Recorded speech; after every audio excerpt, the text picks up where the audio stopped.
किसान साथियों नमस्कार। आप सभी का आपके अपने YouTube चैनल हमारे किसान में स्वागत है। किसान साथियों, आज हम एक ऐसी खेती की बात करेंगे जो बहुत ही कम लागत के अंदर, नाम मात्र की लागत के अंदर और हमारे को मुनाफा दे के जाती है और उसके टाइम का भी पता नहीं लगता। मुझे नहीं लगता कि इससे कम समय के अंदर और कोई सी फसल तैयार हो सकती है। हम ध्यान नहीं देते साथियों, आज आपको बताता हूँ। साथियों, ये है काशनी। ये काशनी खेती की मैं बात कर रहा हूँ। ये साथियों, जब जिस टाइम हम सरसों की बिजाई करते हैं,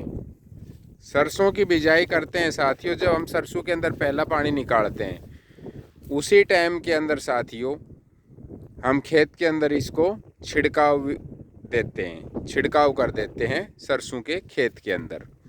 जब हम पहला पानी सरसों के अंदर निकालते हैं उस टाइम, उसके बाद में साथियों हम इसके अंदर कुछ नहीं करते हैं, इसको भूल जाते हैं। उसके बाद में मैंने आपको पहले जो सरसों की वीडियो बनाई थी उसमें भी दिखाया था, सरसों की खेती के लास्ट में ये बिल्कुल छोटी छोटी ही रहती है। जैसे ही सरसों की कटाई हो जाती है वैसे ही ये बढ़ना शुरू हो जाती है। उसके बाद में साथियों इसमें लगभग 2 पानी लगता है सरसों के बाद में, कटाई के बाद में, और ये तैयार हो जाती है। इसके अंदर खाद की बात करें साथियों, तो खाद अगर हम बिल्कुल भी नहीं डालते हैं तो भी चल जाता है। अगर हम इसके अंदर 1 कट्टा यूरिया 1 एकड़ के अंदर डाल देते हैं तो भी वो बहुत रहता है। उतनी ही पैदावार उसकी 1 कट्टा डालने से बढ़ जाती है। बहुत ज़्यादा डालने की इसके अंदर ज़रूरत नहीं रहती है। ये टाइम बहुत कम लेती है साथियों। ये मई महीने के अंदर कट के निकल, देखियो इसके फूल ज़्यादातर जो हैं वो फड़ की तरफ, इसके अंदर देखो आप दाने बनने शुरू हो गए हैं, आप देख रहे हैं। तो इसी हिसाब से मैं आपको बताता हूँ। ये पूरा खेत नीला था अभी 1 हफ्ता पहले, फूलों से भरा हुआ जगमगाहट का। अभी बहुत कम फूल दिखाई दे रहे हैं और जो सूखने के लिए तत्पर हैं, आप देख रहे हैं जो वाइट हो गए हैं इस तरह से। ये पहले इस तरह के नीले होते हैं जब फूल बन के चालू होता है। लागत की बात मैंने आपको बताई साथियों। जो इसको स्टार्टिंग के अंदर 1 एकड़ के अंदर अगर हम बात करें तो 4 से 5 केजी बीज हमें डाल देना चाहिए, इतना बहुत होता है। आप देख रहे हैं इसके जो पेड़ है वो सीधे सीधे हैं, पेड़ की ग्रोथ है वो काफ़ी ज़्यादा होती है, फुटाव इसके अंदर ज़्यादा होता है। तो इसलिए बहुत गहरा नहीं होना चाहिए, ये बहुत इतनी सफिशेंट रहती है। उसके बाद में बीज के अंदर कुछ करने की ज़रूरत नहीं है। जो सरसों में पानी लगेंगे वही लगेंगे। इसकी बढ़वार, सरसों जब ऊपर होती है तो इसकी बढ़वार बहुत ही ज़्यादा कम होती है, इसकी इतनी ज़्यादा बढ़वार नहीं होती है।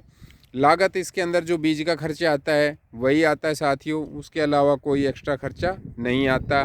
इसकी जो कटाई है साथियों, हम जैसे गेहूं की कटाई करते हैं नीचे से लावणी, उस तरह से भी कर सकते हैं और ये मशीन से भी कट सकता है, हार्वेस्टर से जो बड़े वाली होती है उससे भी इसकी कटाई हो सकती है।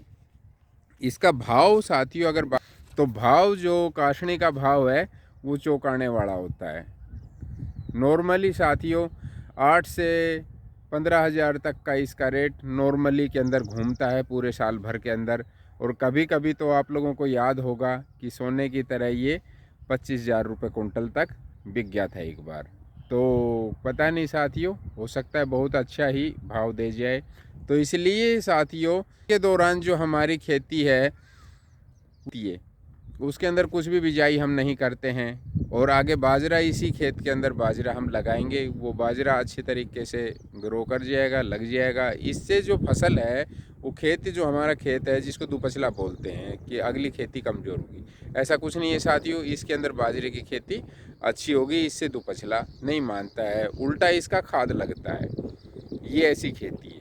तरह की खेतियों को हमें अपनाना चाहिए साथियों। मैंने आपको बताया, कटाई भी मैंने आपको इसकी बताई, भाव मैंने इसका बताया आपको कि इसका भाव इस किस तरह से बढ़ता घटता है। बीज की मात्रा मैंने आपको बताई इसकी। पानी का मैंने आपको बताया इसका कि लगभग सरसों कटाई के बाद में इसमें 2 से 3 पानी मई तक देने होते हैं और मई के अंदर ये कट जाती है। खाद की बात मैंने आपको बताई, इसके अंदर 1 यूरिया की ही ज़रूरत होती है और इसके अंदर यूरिया की ज़रूरत नहीं होती है। तो ये सारी बातें थी साथियों जो आपको बताया। इसके अलावा इसके अंदर कुछ ऐसा नहीं रह जाता है कि इसके अंदर बहुत मोटी खर्चे की ज़रूरत है या किसी तरह की और किसी चीज़ की ज़रूरत है। तो मेरा निवेदन है कि सभी भाई, जो हम सरसों लगाए थे, अब की बार सरसों की झड़त कम आई थी, सरसों कटाई के बाद में भी ख़राब हो गई है, उसका रेट भी डाउन था। तो इसके अंदर जो मोटी मार किसान को लगती है, आप सोचिए, अगर सर हमने काशनी उसके अंदर बिजाई कर रही है और सरसों कटाई के 2 महीने के अंदर ही अगर हमारे को सरसों के साथ में ही कुछ मेहनत की ज़रूरत नहीं, बहाई जुताई का खर्चा नहीं, जो सरसों बिजाई हुई थी उसी टाइम पे जो बहाई जुताई लगी थी उसके बाद में कोई एक्स्ट्रा खर्चा नहीं है, खाली पानी तो लगाने दो, एक यूरिया का कट्टा मान लीजिए, उसके बाद में अगर हमारे को फसल मिल जाती है तो कितना अच्छा है। इससे साथियों अच्छा ये है कि अगर ये इसकी मैं मात्रा बताऊँ कि कितना निकल सकता है एक खेत के अंदर। 1 एकड़ के अंदर इसकी निकलने की बात करें साथियों तो 3 से लेके और 5 क्विंटल तक ये निकल जाता है। जिस तरह की खेती आप देख रहे हैं कि खेती आपके पास में, आपके खेत में अगर है तो इस तरह से। तो ये था साथियों जो बताना था। तो इस तरह से अगर इसका 10,000 भी भाव रह जाता है साथियों और 4 कुंटल ही हो जाती है, 30 कुंटल भी हो जाती है, तो काफ़ी ज़्यादा हमें मुनाफा दे के जाती है।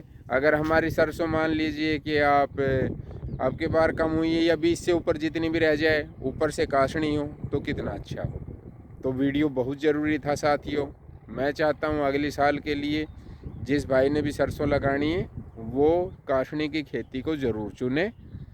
इसका एक और फ़ायदा है साथियों, अगर सरसों जब हमारी है उस टाइम पर अगर काशनी बढ़ जाती है, हम खाद डालते हैं सरसों के अंदर, तो पशुओं के चारे के लिए हम इसको यूज कर सकते हैं, अलग से चारा बोने की ज़रूरत नहीं है। तो आप खुद बताइए कि ये कितनी अच्छी खेती है। मेरे हिसाब से साथियों ये बहुत अच्छी खेती है, हम सब भाइयों को करनी चाहिए। कमेंट बॉक्स में आप लोग सभी बताएं कि ये आपको कैसा लगा। अगर इसके बारे में और कुछ पूछना है तो आप पूछ सकते हैं। आप सभी को वीडियो के अंत तक बने रहने के लिए धन्यवाद। शेयर, लाइक और सब्सक्राइब करना ना भूलें। सभी भाइयों को राम राम।